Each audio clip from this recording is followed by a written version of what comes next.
আপোনালোকে পাঠ শুনি আছে নিমি নৱসিদ্ধ সম্ভাৰ। 9জন সিদ্ধ, কবি হবি অন্তৰিক্ষ, চতুৰ্থ প্ৰবুদ্ধ, অপৰ পিপ্পলায়ন, অবিভূত্ৰ শুদ্ধ, দ্ৰুমিল চমক, কৰ ভাজন, এই 9জন হৈছে নৱসিদ্ধ। প্ৰশ্ন আগবঢ়াই দিছিল 9টা। কোন ভাগৱত ধৰ্ম? ভক্ত বুলি কাক? কোন মায়া কোনোবা প্ৰকাৰে তৰে তাক? কাক বুলি ব্ৰহ্ম কৰ্মযোগ কাৰ নাম? উপজিয়া কেশৱে কৰন্ত কোন কাম? কোন যুগ ধৰ্ম? অভক্তৰ কোন গতি? এই নৱবিধ প্ৰশ্ন কইলা নিপতি। 9টা প্ৰশ্ন আগবঢ়াই দিলে। আমি অলপ আগত আলোচনা কৰি গ'লো ভাগৱত ধৰ্মৰ কথা, আৰু এতিয়া ভকতৰ কথা চলি আছে। কোন ভাগৱত ধৰ্ম? ভক্ত বুলি কাক? ভকতৰ কথা চলি আছে। ভকত আচলতে কাক কয়? চিধা ভাষাত যদি ক'বলৈ যায়, ভকত সেইজনেই যাৰ ভাৱত সমস্ত ভূতৰ প্ৰতি সমত্ব ভাৱ আছে। সমস্ত ভূততে ব্যাপী আছো মই হৰি, সবাকো মানিবা তুমি বিষ্ণু বুদ্ধি কৰি। এই তত্ত্বটো প্ৰথম কথা বুজিব লাগিব। আৰু কৃষ্ণৰ চৰণত একান্তভাৱে শৰণাগতি হৈ ভকতৰ সংগত তেওঁৰ লীলাসমূহ শ্ৰৱণ কীৰ্তন কৰা। ভকতৰ কেইটামান কোৱালিটিৰ কথা কৈছে। তিতিক্ষম কাৰুণিকা সুহৃদ সৰ্বদেহিনাম, অজাত সত্ৰবহ শান্ত, সাধৱ সাধু ভূষণাম। তিতিক্ষা কাৰুণিকা সুহৃদ সৰ্বদেহিনাম, অজাত শত্ৰু শান্ত, সাধৱ সাধু ভূষণাম। এইকেইটাক গুণ দিছে, কোৱালিটি দিছে ভকতৰ কাৰণে। প্ৰথম কৈছে তিতিক্ষা। তিতিক্ষা মানে সহনশীলতা। অকল ড্ৰেছ পোছাকত আমি ভকত হ'লে নহ'ব। আমাৰ সহনশীলতা গুণটো আছেনে নাই? কোনোবাই কিবা এটা ক'লে আমাৰ অকণমান কথাতে খং উঠে, আমি সহ্য কৰিব নোৱাৰোঁ। সৰুতে কোনোবাই কিবা এটা ক'লে আমি তাকেই মনত পুহি ৰাখিছোঁ, ক্ষমা কৰি দিব পৰা গুণটো নাই। অকণমান ঠাণ্ডা হ'ল, অকণমান গৰম হ'ল, আমি অতিষ্ঠ হৈ পৰোঁ। ঈশ্বৰৰ প্ৰতি আমাৰ কোনো ভাৱ নাই। আপোন পৰ আমি ভাগ কৰি আছোঁ, সেইকাৰণে ঈৰ্ষা দ্বেষ সেইবিলাক পুহি ৰাখিছোঁ। বেলেগৰ উন্নতিত আমি প্ৰাণ খুলি হাঁহিব নোৱাৰোঁ। গতিকে ভকতৰ কাৰণে প্ৰথম কৈছে তিতিক্ষা গুণটো, সহনশীলতা। আপোনাৰ সহনশীলতা গুণ আছে নাই? তাৰপিছত কৈছে কাৰুণিকা সুহৃদ সৰ্বদেহিনাম, সমস্ত প্ৰাণীৰ প্ৰতি সুহৃদয় ভাৱ আৰু কৰুণতা। এইটো ভকতৰ অতি প্ৰয়োজনীয় বস্তু। অজাত শত্ৰু। ভকতৰ কোনো শত্ৰু থাকিব নোৱাৰে, কাৰণ তেওঁ সমস্ত প্ৰাণীকে বিষ্ণুময় দেখি কুকুৰ শৃগাল গৰ্দৰ কৰো আত্মাৰ আন। আমাৰ গুৰুজনে কৈছে জানিয়া সভাকো কৰি কৰিবা প্ৰণাম। গতিকে তেওঁৰ দৃষ্টিত সকলো সমান, সেইকাৰণে তেওঁৰ কোনো শত্ৰু হ'ব নোৱাৰে। আৰু এটা কৈছে শান্ত। প্ৰতিটো মুহূৰ্তত যিকোনো পৰিস্থিতি আহক তেওঁ সদায় শান্ত হৈ থাকে। এয়া ভকতৰ কোৱালিটি দিছে। ইয়াত কৈছে এতিয়া লয়া মহা সাধুসংগ সদা শুদ্ধভাৱে সুখে দুখে মুখে হৰিনাম মাত্ৰ গায়। লক্ষণ যতেক কৰিলোঁ মহাভগতৰ, সবাতো অধিক যিটো জানা শৰতৰ। জাত পৰে নাহি আৰু ভকত প্ৰধান, টানৰ কথা কহোঁ শুনা ভূঞা সাৱধান। এতিয়া কৈছে আটাইতকৈ যিজন শ্ৰেষ্ঠ সেইজনৰ বিষয়ে কৈছে। কি ক'লে? চাৰিও বেদৰ তত্ত্ব অৰ্থ যিটো জানে, মাধৱক বান্ধৱ বুলিয়া যিটো মানে। বেদ 4খন, ঋক সাম যজুৰ অথৰ্বক্ষ চতুৰ্বেদ ঊৰ্ধ্বতে, ভাৰত পুৰাণঞ্চ পঞ্চম বেদ উচ্যতে। 1:4:20 প্ৰথম স্কন্ধ 4ৰ্থ অধ্যায় 20 নম্বৰ শ্লোক ভাগৱত। তাত কৈছে ঋগ্বেদ, সামবেদ, যজুৰ্বেদ আৰু অথৰ্ববেদ। 4খন বেদ আছে। যদিও মহাভাৰত আৰু ভাগৱতক পঞ্চম বেদ বুলি ব্যাসদেৱে ঘোষণা কৰিছে। প্ৰথম স্কন্ধ 4ৰ্থ অধ্যায় 20 নম্বৰ শ্লোক। ভাৰত পুৰাণঞ্চ পঞ্চম বেদ উচ্যতে। এতিয়া এই বেদৰ মূল কথাখিনি আছে উপনিষদত, মানে বেদান্তত। বেদৰ সাৰবিলাক আছে বেদান্তত। বেদান্ত মানে উপনিষদবিলাক। 108খন মূল উপনিষদ, তাৰে 11খনমান জনপ্ৰিয়, পপুলাৰ বেছি। এই বেদান্তৰ আকৌ সাৰ হ'ল ভাগৱত। সৰ্ব বেদান্ত সাৰম হি শ্ৰী ভাগবতম ইষ্যতে জৈশ্বৰ ৰসামৃত তৃপ্তস্য নাম অন্যতৰ অধিকচিত 12-13-15 দ্বাদশ স্কন্ধ ত্ৰয়োদশ অধ্যায় 15 নম্বৰ শ্লোক ভাগৱত অনুবাদ কৰিছে মহাপুৰুষ মাধৱদেৱে ঘোষাত সমস্ত বেদান্ত সাৰ মহাভাগৱত শাস্ত্ৰ ইহাৰ অমৃত ৰস পায় পৰম সন্তোষে পান কৰিলে যিজনে তাৰ অন্যত্ৰ ৰসত গতি নাই এতিয়া ইয়াত কৈছে যিজনে চাৰিও বেদৰ তত্ত্ব জানে চাৰিও বেদৰ তত্ত্ব কি যে মূল বস্তু এটাই সেয়া হৈছে ভগৱান কৃষ্ণ আৰু গীতাত ভগৱানে নিজে অৰ্জুনক কৈছে হে অৰ্জুন মত্ত পৰতৰম নান্যৎ কিঞ্চিৎ অস্তি ধনঞ্জয় মই সৰ্বমিদম প্ৰোতম সূত্ৰে মণিগণাইব সপ্তম অধ্যায় 7 নম্বৰ শ্লোক গীতা হে অৰ্জুন মই শ্ৰেষ্ঠ মোতকে আৰু শ্ৰেষ্ঠ কোনো নাই অকল কোৱা নহয় যদি অকল কথাটো কৈ থলেহেঁতেন হয়তো বহুতে সন্দেহ প্ৰকট কৰিলেহেঁতেন যিসকলে কৃষ্ণক ভগৱান বুলি মানিব নোখোজে তেওঁলোকে হয়তো ক'লেহেঁতেন আৰে নিজে কৈ দিছে নিজৰ কথা এইটো কেনেকৈ মানিব বুজা নাই নিজে উফাই মাৰিছে চাগে নিজে কৈছে ময়ে ভগৱান বুলি প্ৰমাণ কি প্ৰমাণ দেখুৱাই দিছে দশমত বিভূতি যুগ মই অমুকত আছোঁ আৰু একাদশত নিজে বিশ্বৰূপ দৰ্শন কৰাই দিলে মই সমস্ততে ব্যাপ্তমান দশম অধ্যায়ত বিভূতি যুগত ক'লে মই অমুকত আছোঁ মই তমুকত আছোঁ এইটো মই সেইটো মই তাৰমানে মই সমস্তত আৰু একাদশত ক'লে সমস্ত জগত মোৰ তাত আছে শৰীৰত অৰ্জুনক ক'লে যে তই এয়া চক্ষুৰ দ্বাৰা মোক তই দেখা নাপাবি নাতো মাম শক্যছে দৃষ্টুম অনন্যব স্বচক্ষুষা দিব্যম দদামি তে চক্ষু পশ্যমে যুগমেশ্বৰম একাদশ অধ্যায় 8 নম্বৰ শ্লোক গীতা হে অৰ্জুন তোক মই দিব্য দৃষ্টি প্ৰদান কৰিছোঁ তই এতিয়া মোৰ এইটো ৰূপ দৰ্শন কৰ আৰু তেতিয়া অৰ্জুনে দেখা পাইছে যে সমস্ত জগত ভগৱান কৃষ্ণত বিৰাজমান হৈ আছে এই যিমানবিলাক সৈন্য আছে চব যেন উৰি উৰি গৈ ভগৱানৰ মুখমণ্ডলত সোমাইছে চব চুবাই গোটেই খতম কৰি আছে যে সংহাৰ কাল ৰূপ ধাৰণ কৰিছে কালোস্মি লোকক্ষয়কৃত প্ৰবৃদ্ধ লোকসমাহৰ্তম ইহ প্ৰবৃত্তে ঋতে বিত্বম না ভবিষ্যতি সৰ্বে যে প্ৰত্যয়নিকেষু অৱস্থিতা তাত কৈছে যে একাদশ স্কন্ধত 32 নম্বৰ শ্লোকত কৈছে কালোস্মি লোকক্ষয়কৃত প্ৰবৃত্ত মই কাল এই সংহাৰ কৰিবৰ কাৰণে মই উপস্থিত হৈছোঁ লোকসমাহৰ্তম ইহ প্ৰবৃত্তে সকলোকে সংহাৰ কৰিবৰ কাৰণে মই ইয়াত থিয় হৈছোঁ ঋতুৱে বিত্বম না ভবিষ্যতি সৰ্বে তই নাথাকিলেও তই নামাৰিলেও এয়া কোনো নাথাকে যে অৱস্থিতা প্ৰত্যয়নিকেষু যোধা যিবিলাক তোৰ সন্মুখত থিয় হৈ আছে তই নামাৰিলেও এইবিলাক চব শেষ হ'ব আৰু তেতিয়া তেওঁ দেখাই দিলে যে মই এই সমস্ত বিশ্বৰ মই গৰাকী বিশ্বৰূপ দৰ্শন কৰাই দিলে এতিয়া সেইজনত যোনে বান্ধৱ বুলি নিজকে ভাবিছে ইয়াত কৈছে চাৰি বেদৰ তত্ত্ব অৰ্থ যিটো জানে মাধৱক বান্ধৱ বুলিয়ে যিটো মানে যিজনে সেইজনকে বান্ধৱ বুলি মানিলে কৃষ্ণ পাদ পদ্মক বান্ধিলে প্ৰেম জড়ি আপুনি নিৰন্তৰ তাৰ হৃদয়ত ভৰি যিজনে প্ৰভু ভগৱন্তক প্ৰেম জড়িৰে বান্ধিলে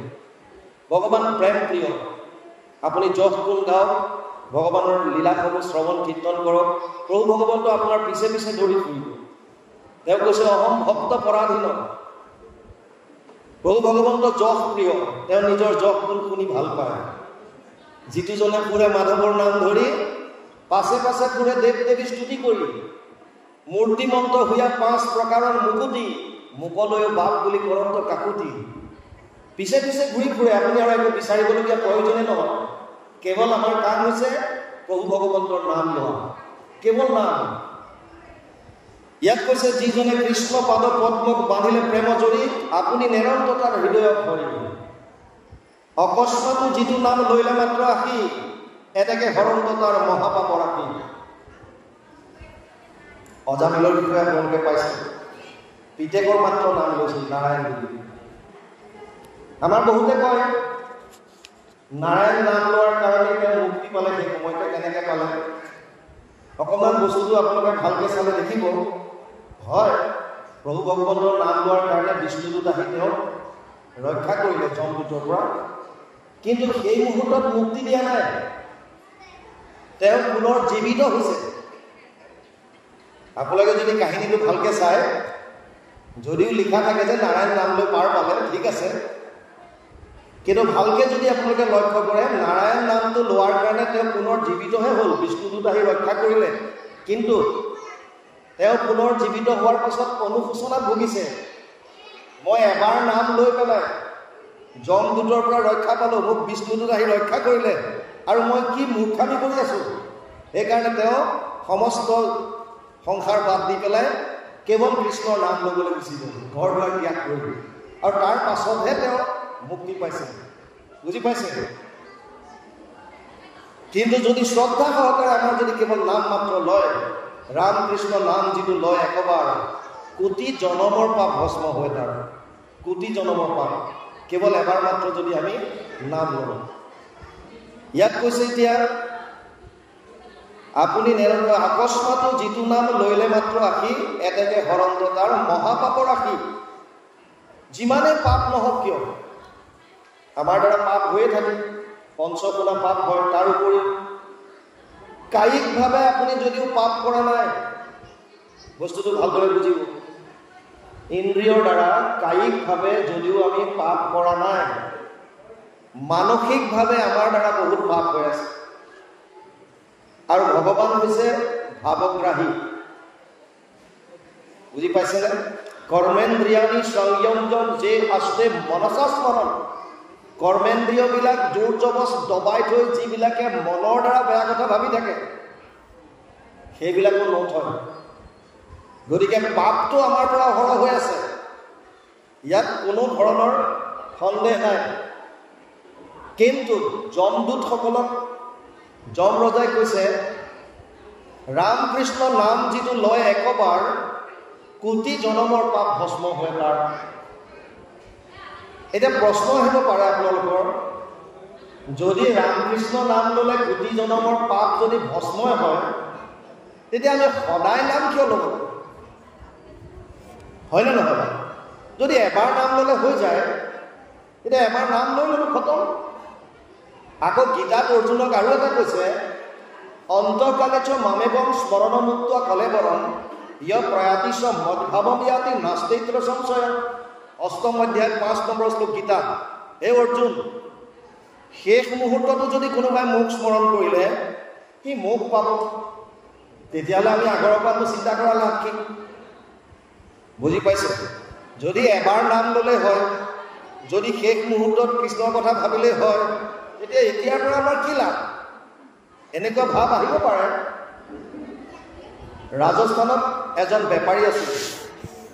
বেপাৰীজনে অজামিলৰ উপাখ্যানটো শুনিলে, শুনি গম পালে যে পিতেকৰ নাম ল'লে ভগৱানৰ নামত যদি ৰখা যায়, তেতিয়াহ'লে মানুহে মুক্তি পাব পাৰে। সেইকাৰণে সি তাৰ 4টা ল'ৰা আছিল, আটাইকেইটা মাধৱৰ নামত ৰাখিলে। বুজি পাইছেনে? ডাঙৰটোৰ নাম দিলে যাদৱ, তাৰপিছতো মাধৱ, এনেকৈ কৰি তাৰপিছতে এটাইকেইজনৰ নাম ভগৱানৰ নামে লাগিছে, নাৰায়ণ জনাৰ্দন। যাদৱ, মাধৱ, নাৰায়ণ, জনাৰ্দন, 4টাৰ নাম থৈ দিলে। ভাবিছে যে মই মৃত্যুৰ সময়ত আন চব পাহৰিলেও ল'ৰাকেইটাক মাতিমে। আৰু এইটো হয়ো, মৰাৰ সময়ত বাপেকে জেনেৰেলি ল'ৰাকেইটাক ওচৰত বিচাৰে। দিন গৈ আছে, ভগৱানৰ নাম নলয় আৰু কেৱল ল'ৰাকেইটাৰ নাম দি থৈছে। মৃত্যুৰ প্ৰাক মুহূৰ্তত মানুহে গম পায় যে মোৰ আৰু বেছি সময় নাই। যিবিলাক নৰ্মেল, যিবিলাক এক্সিডেণ্টেল, সেইবিলাক নকওঁ। যেতিয়া যিদিনা গম পালে যে মই আৰু বেছি সময় জীয়াই নাথাকিম, সেইদিনা ৰাতিপুৱাই মানে এই ল'ৰাকেইটাক মাতিছে আৰু ভাবিছে মোৰ নাম ল'বৰ হৈ গ'ল। আৰু ডাঙৰটোক মাতিছে, যাদৱ আহি ওচৰত উপস্থিত। বোলে দেউতা, মাধৱো আহিল, নাৰায়ণো আহিল, বোলে জনাৰ্দনো আহিল। তহঁত 4টা ঘৰতে আছ, দোকান খুলিবলৈ কোন গ'ল?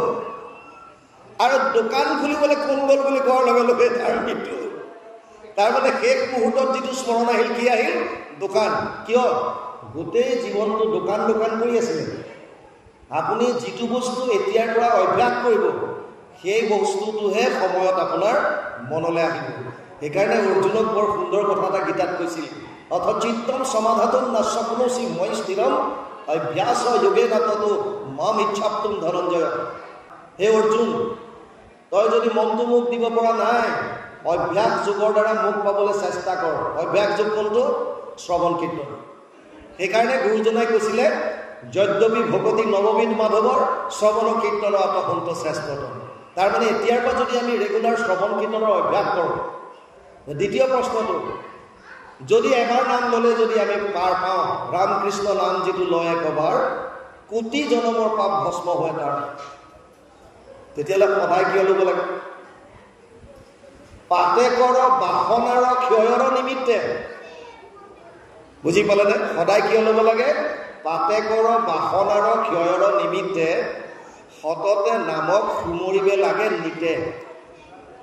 এই যে বাসনাবিলাক আহি থাকে, আপুনি কৰা পাপখিনিতো শেষ হ'ল, আকৌ কৰিবৰ কাৰণে যে মনলৈ যিবিলাক ভাৱ আহি আছে, বেয়া ভাৱ, তেনে ভাৱ নাহিবৰ কাৰণে যদি আপুনি নামত আশ্ৰয় লৈ থাকে, নাম যদি লৈ থাকে, তেতিয়া আপোনাৰ মনটো বেলেগলৈ নাযাব। তেতিয়া আপোনাৰ দ্বাৰা ভাৱ ভৱিষ্যতে পাপ নহ'ব। সেইকাৰণে ইয়াত বৰ সুন্দৰ কথা কৈছে, অকস্মাতো যিটো নাম লৈলে মাত্ৰ আহি, এতেকে হৰন্ত তাৰ মহাপাপ ৰাখি। তান্তে উপজনিত প্ৰেম জানি কৃপাময়, আৰু কি এৰিতে পাৰে তাহান হৃদয়।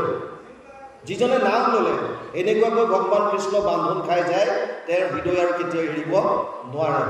অৰ্থাৎ লগে লগে ঘূৰি ফুৰে, কিন্তু আপুনি নামটো লৈ থাকিব লাগিব। চৰ্ত এটাই, ভগৱানৰ চৰ্ত এটাই, সমহম সৰ্বভূতেষু নামে দেশ অস্তি না প্ৰিয়, যে ভজন্তি তু মাম ভক্তিয়া মই তেষু তে চাপ্যহম। নৱম অধ্যায় 29 নম্বৰ শ্লোক, গীতা। অৰ্জুনক কৈছে, হে অৰ্জুন, মই যদি সকলোৰে কাৰণে সমান, এটা মোৰ চৰ্ত আছে। কি? যিজন মোৰ ভক্ত, যে ভজন্তি তু মাম ভক্তিয়া, যিজনে মোক ভজন কৰিলে সেইজন মোৰ আৰু মই তাৰ। বুজি পালে? চৰ্ত এটা, নহ'লে চোৰটোৱে কৈ যায়, হে প্ৰভু আজি চাবা আৰু যাতে মালিকে গম নাপায়, যেন তেন যাতে উঠাব পাৰোঁ। ভগৱানে কৈ দিয়ে তথাস্তু।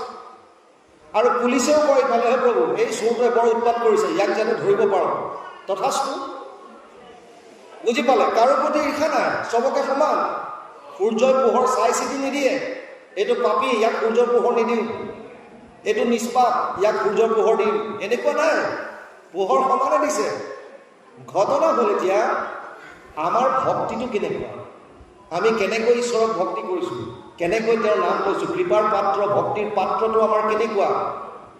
বৰষুণ একেলগে দিছে, এটা সমষ্টিত পুৰা বৰষুণ, এই বৰষুণৰ পানী চবেই গ্ৰহণ কৰিছে, তাৰ ভিতৰতে এটা কেৰেলা তিতা হয় আৰু এটা কেৰেলা মিঠা হয়। কাৰণটো কি?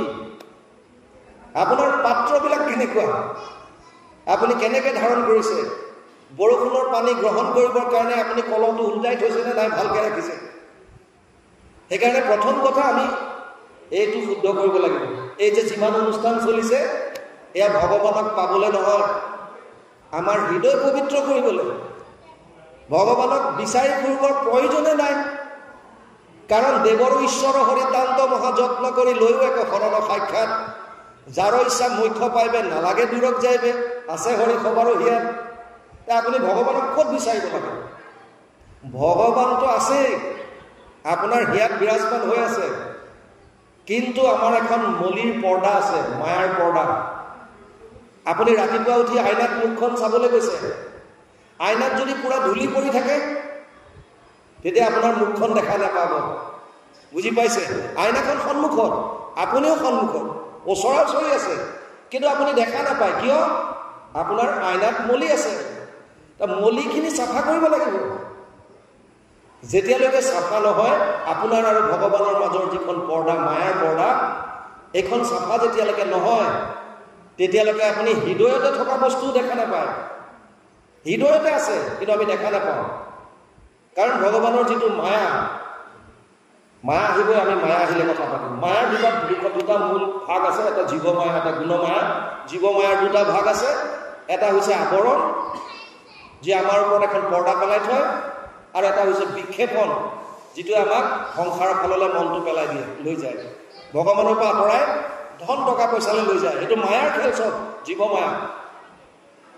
এতিয়া এই যে পৰ্দাখন বা আমাৰ ভিতৰৰ যিটো মলিনতা, এইখিনি শুদ্ধ কৰিবৰ কাৰণে আমাৰ এই শ্ৰৱণ কীৰ্তন ইত্যাদি আমাৰ অনুষ্ঠানবিলাক। আমি যে নাম লওঁ, গুৰু গৃহত সোমাওঁ, ইত্যাদি ইত্যাদি যে কৰি আছোঁ, ঘনাই যে এইবিলাক কৰিব দিছে কিয়? আমাৰ মনৰ কলুষতাবিলাক নাইকিয়া কৰিবলৈ। যিদিনা আপোনাৰ মনটো পবিত্ৰ হ'ব, সমস্ত প্ৰাণীত আপুনি বিষ্ণুময় দেখা পাব। যিদিনা আপোনাৰ কাৰো প্ৰতি ঈৰ্ষা ভাৱ নাথাকিব, আপুনি হৃদয়তে পৰম আনন্দ লাভ কৰিব। আৰু আনন্দ মানে ভগৱান কৃষ্ণ, আনন্দ মানে কৃষ্ণ, কৃষ্ণ মানে আনন্দ। বুজি পালে? যেতিয়া আপুনি আনন্দত থাকিব, যিকোনো পৰিস্থিতি সন্মুখত নাহক কিয়, আপোনাৰ মুখৰ পৰা হাঁহি নাযায়, আপুনি পৰম আনন্দত থাকিব পাৰিব তেতিয়া। সেইটোৰ কাৰণে আমি পবিত্ৰ কৰিব লাগিব আমাৰ হৃদয়খন। তাৰ কাৰণে ইয়াৰ অভ্যাস। এতিয়া ইয়াত কৈছে, নেৰৈ টান ভকতেশে হৰিক প্ৰবন্ধী, হৰিও নেৰন্ত তাংক প্ৰেমে হুয়া বন্দী। যদি আপুনি ভক্তি কৰিলে, মানে প্ৰেম কৰিলে ঈশ্বৰক, ঈশ্বৰেও আপোনাক প্ৰেম কৰিবলৈ বাধ্য। আপোনাৰ যদি ভক্তি অনন্য হয়, অনন্যভাৱে যদি আপুনি ঈশ্বৰক ভক্তি কৰিলে, অনন্য শব্দটোৰ অৰ্থটো বুজক, না অন্য। আমি অন্য না অন্য বুলি কওঁতে ভাবোঁ যে দেৱ দেৱতাক পূজা নকৰাটোৱে অন্য মানে অনন্য হ'ল। আৰু তাতকৈ ডিটেইলছ বুজক, অকল সেইটোৱে নহয়। যদিও আমাৰ কোৱা হয় যে অন্য দেৱ দেৱতাৰ ওচৰলৈ আমি নাযাওঁ, কেৱল কৃষ্ণতে ভক্তি কৰিছোঁ, গতিকে আমাৰ অনন্য ভক্তি। মন হ'ল এটা, ফিল্ড হ'ল দুখন, মানে এফালে ভগৱান এফালে মায়া। মন আপোনাৰ এটা, মনটো আপুনি ক'ত দিছে? অনন্য মানে না অন্য। মনটো যদি ভগৱানক দিছে তেতিয়াহ'লে অনন্য। মনটো যদি ভগৱানৰ পৰা এক মুহূৰ্তৰ কাৰণেও যদি ইফালে অন্য ফালে গুচি আহিল মায়ালে, তেতিয়াহ'লে আপোনাৰ অনন্য হৈ থকা নাই, বেবিচাৰি।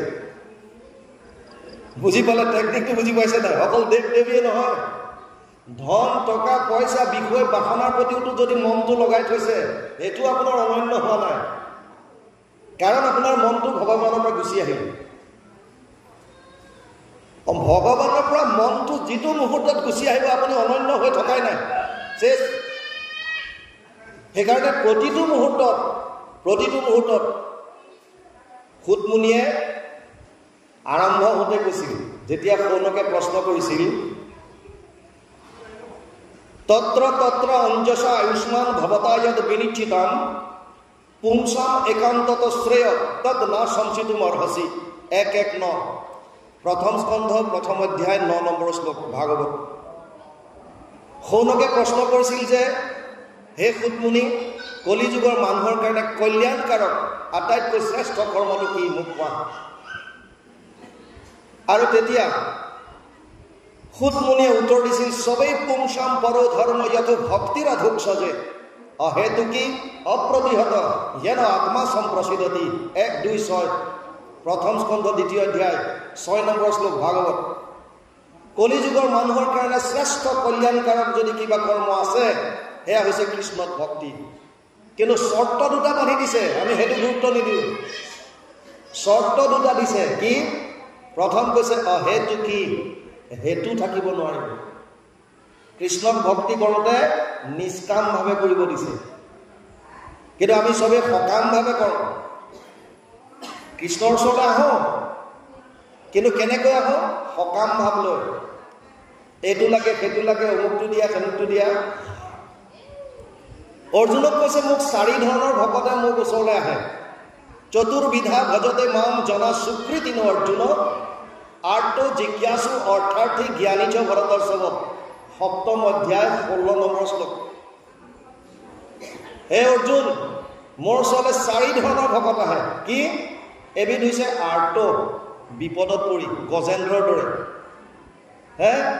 যেতিয়াই বিপদ আহিল তেতিয়াই ৰাম নাম ল'লে, বিপদো গ'ল, ভগৱানক পাহৰিলে।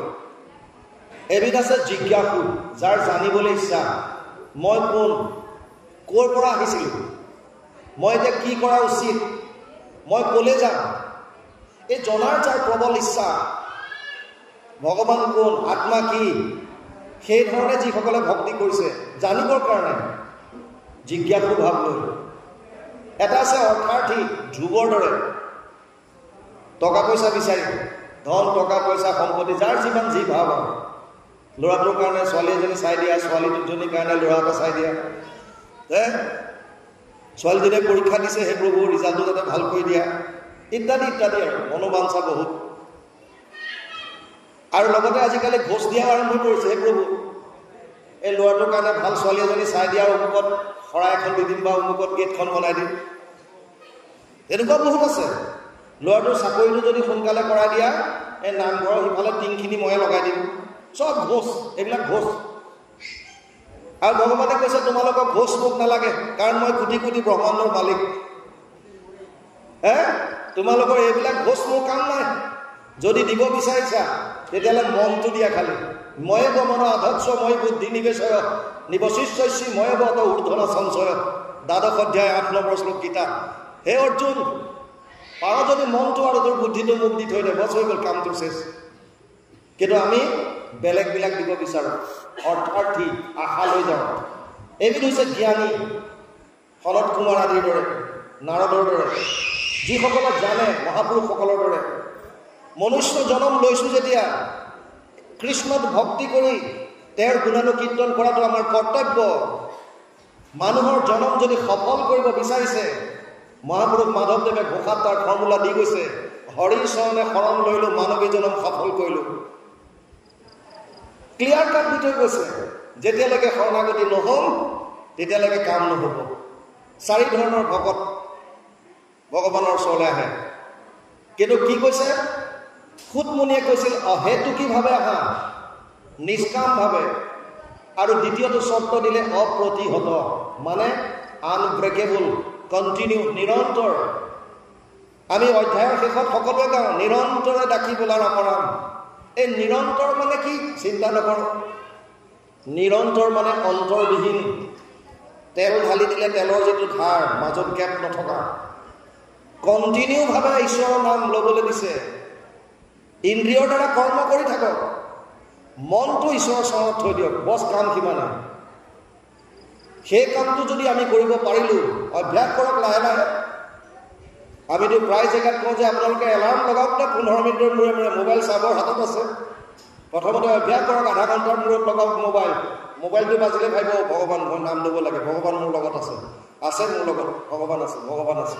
কমাই আমাক 15 মিনিটৰ মূৰত, 10 মিনিটৰ মূৰত, তাৰপিছত দেখিব অভ্যাসত আহি গ'ল। আপুনি মাজে মাজে ঈশ্বৰৰ নাম আপোনাৰ মনলৈ আহি আছে, কণ্টিনিউভাৱে কৰ্ম কৰি আছে বিভিন্ন, মনৰ মাজত কেৱল ঈশ্বৰৰ নাম। 5টা বস্তুত মনটো লগাই থওক। ঈশ্বৰৰ নাম, নহ'লে তেওঁৰ ৰূপ, নহ'লে তেওঁৰ লীলা, নহ'লে তেওঁৰ ধাম, আৰু নহ'লে ঈশ্বৰৰ ভকত। ভকতৰ কথা চিন্তা কৰি থাকক, তেতিয়াও কামত আহি যাব। গ্ৰাহে গজেন্দ্ৰৰ ভৰিত ধৰিছিল। গ্ৰাহে ঈশ্বৰক আৰাধনা কৰা নাছিল শেষ মুহূৰ্তত। গজেন্দ্ৰইহে ত্ৰাহি হৰি বুলি পদুম ফুল পাতিছিল, কিন্তু মুক্তি গ্ৰাহকো দিলে। বুজি পালেনে? গ্ৰাহকো মুক্তি দিলে। কাৰণটো কি?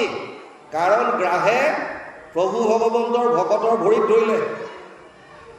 তেওঁ দাসৰো দাস হৈ গ'ল, গুৰুজনাৰ ভকত হৈ গ'ল, প্ৰভু ভগৱন্তৰ ভকত হৈ গ'ল গজেন্দ্ৰ। আৰু গজেন্দ্ৰৰ ভৰিত গ্ৰাহে ধৰি আছে। গতিকে যদি গজেন্দ্ৰক যদি মুক্তি দিবলগীয়া হ'ল, তেতিয়া তেওঁৰ ভকতৰ ভৰিত ধৰাৰ কাৰণে গ্ৰাহেও মুক্তি পাবলৈ বাধ্য। সেইকাৰণে ভকতকো যদি সন্মান কৰোঁ, ভকতৰ যদি আমি ভক্তি কৰোঁ, ভক্তি ভগত ভগৱন্ত গুৰু চতুৰ্বিদ বাপুৱে কোনো পাৰ্থক্য নাই। ইনকি সুমিৰণ কৰে চ নাচই বিঘ্নি আনে। এওঁলোকৰ স্মৰণ কৰিলে বিভিন্ন বিঘ্নিৰ পৰা আমি পৰিত্ৰাণ পাব পাৰিম। ইয়াত এইকাৰণে কৈছে, যিজনে ঈশ্বৰৰ নাম লৈ থাকে তেওঁ প্ৰভু ভগৱন্তই কেতিয়াও নেৰে। নেৰৈ জানো ভকতেকে হৰিক প্ৰবন্ধি, হৰিও নেৰন্ত তাক প্ৰেমে হুয়া বন্দী। এতেকে যতেক কৰিলোঁ ভকত প্ৰধান, জানা ৰাজা কেহু নহে ইহান সমান। উত্তমতো উত্তম সেহিকে ভাগৱত, উপজিলা প্ৰেম যাৰ হৰি স্মৰণ। বৰ ডাঙৰ কথা কৈছে। উত্তমতো উত্তম ভকত সেইজন, যিজনে হৰি স্মৰণ কৰাৰ লগে লগে প্ৰেম উপজে। আপুনি যেতিয়া ঈশ্বৰৰ নাম ল'ব, ভক্তি মাৰ্গত আপুনি আগবাঢ়িছেনে নাই নিজে গম পাব। আৰু প্ৰত্যেকে এটা সময়ত ঈশ্বৰৰ নামত যিসকল শৰণাগতি হৈছে তেওঁলোকে এইটো উপলব্ধিও কৰে। কেতিয়াবা কেতিয়াবা আপোনালোকে যেতিয়া প্ৰাৰ্থনা গায়, আপোনালোকৰ চকু পানী ওলাই আহে। হয়তো গৃহতে হওক বা বেলেগতে হওক, যেতিয়া ঘোষাই ভাগ গাব, যদি ভালভাৱে শুদ্ধ মনে যেতিয়া আপুনি গাব প্ৰাৰ্থনা ভাগ, আপোনাৰ চকুলো বৈ আহে। আপুনি লক্ষ্য কৰিব, সদায় নহ'ব পাৰে, কেতিয়াবাতো জলদিবাজি হয় না, ইফালে যাব লাগে পটাপট কৃষ্ণ কৃষ্ণ কৃষ্ণ দয়াময়, সেইটো ইন্দ্ৰিয়ৰ দ্বাৰা, তাত একোতো নাই। বুজি পাইছে? যেতিয়া আপুনি অন্তৰৰ পৰা যেতিয়া ঈশ্বৰৰ আপুনি নাম ওলাই আহিব, ভাষা ভাৱ ওলাই আহিব, দুটা কথা হ'ব পাৰে আপোনালোকে লক্ষ্য কৰিব। গাৰ নোম ডাল ডাল দিব, আৰু 2 নম্বৰ কথা আপোনাৰ ইয়াৰ পৰা পানী ওলাব চকুৰ পৰা। তেতিয়া গম পাব যে আপোনালোকৰ হৃদয়ত প্ৰেম ভক্তি জাগ্ৰত হৈ আছে, আপুনি ভক্তিত আগবাঢ়িছে, এটা এটা ষ্টেপ আগবাঢ়ি গৈ আছে। আৰু যদি তেনেকুৱা হ'ল, সেইজন ভকত উত্তম ভকত, হৰি স্মৰণ কৰাৰ লগে লগে প্ৰেম বস্তু আহি গৈছে। ইয়াত কৈছে, এতেকে যতেকে কৈলো ভকত প্ৰধান, জানা ৰাজা কেহু নহয় ইহেন সমান, উত্তমতো উত্তম সেহিকে ভাগৱত, উপজিলা প্ৰেম যাৰ হৰি স্মৰণত। হৰি স্মৰণ কৰিলে যিজনৰ প্ৰেম উপজে, সেইজন উত্তমতো উত্তম ভকত বুলি কৈছে। ইয়ালৈকে কৈছে, অকণমান পাঠ যাওক, তাৰপিছত আলোচনা কৰিম কৃষ্ণ।